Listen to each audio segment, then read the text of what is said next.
उन दिनों की बात है जब स्वामी विवेकानंद जी अमेरिका के शिकागो शहर में अपना ऐतिहासिक भाषण देने गए हुए थे।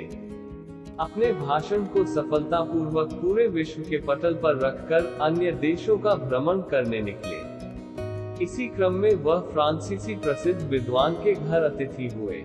स्वामी विवेकानंद ने उस विद्वान का आतिथ्य स्वीकार किया और उनके घर पहुंचे।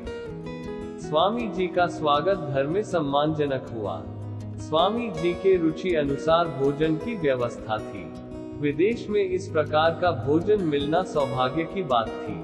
भोजन के उपरांत वेद, वेदांत और धर्म की बड़ी बड़ी रचनाओं पर शास्त्रार्थ आरंभ हुआ।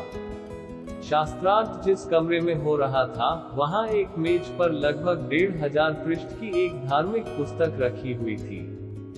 स्वामी जी ने उस पुस्तक को देखते हुए कहा, यह क्या है? मैं इसका अध्ययन करना चाहता हूँ। फ्रांसीसी विद्वान आश्चर्यचकित हो गया। उसने कहा, स्वामी जी कहा, यह दूसरे भाषा की पुस्तक है, आप तो भाषा को जानते भी नहीं है। आप इतने पृष्ठों का अध्ययन कैसे कर सकेंगे? मैं इसका अध्ययन स्वयं 1 महीने से कर रहा हूँ। स्वामी जी, यह आप मुझ पर छोड़ दीजिए, 1 घंटे के भीतर मैं आपको अध्ययन करके लौटा दूंगा। फ्रांसीसी विद्वान को अब क्रोध आने लगा। स्वामी जी इस प्रकार का मजाक मेरे साथ क्यों कर रहे हैं? किंतु स्वामी जी ने विश्वास दिलाया। इस पर फ्रांसीसी विद्वान ने मनमाने ढंग से वह पुस्तक स्वामी जी को सौंप दिया। स्वामी जी उस पुस्तक को अपने दोनों हाथों में रखकर 1 घंटे के लिए योग साधना में बैठ गए। जैसे ही 1 घंटा बीता होगा, फ्रांसीसी विद्वान उस कमरे में आ गया।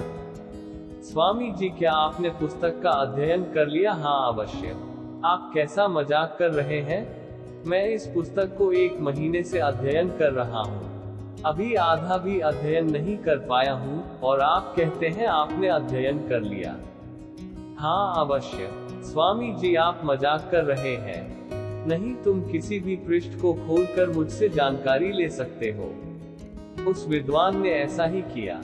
पृष्ठ संख्या 32 बोलने पर स्वामी जी ने उस पृष्ठ पर लिखा प्रत्येक शब्द अक्षर से कह सुनाया। फ्रांसीसी विद्वान के आश्चर्य की कोई सीमा नहीं थी। वह स्वामी जी के चरणों में गिर गया।